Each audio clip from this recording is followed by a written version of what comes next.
বন্ধুরা সবাই কেমন আছেন? আইসেন না, আজকে আমি এক জায়গায় বেড়াতে আসছি। দেখেন ভিতরে দেখাই। আমার গ্রাম অঞ্চল তো, আমার বাড়ির পাশে এরকম একটা মানে ছোটোখাটো বিনোদন কেন্দ্র। আমি এখন এই জায়গায় ঘুরতে আসছি। দেখেন ভিতরে দেখাই, কত সুন্দর পরিবেশ।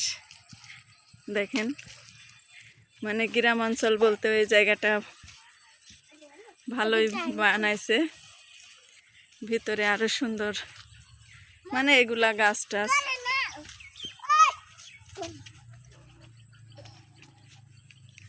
দেখাই সামনের দিকে আরো ভিতরে।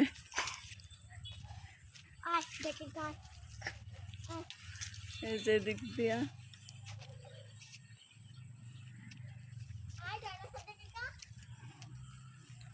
গ্রাম অঞ্চলে হলেও জায়গাটা খুব সুন্দর। দেখেন এই সাইড দিয়া পুরোটা ভালোই লাগতেছে। এই যে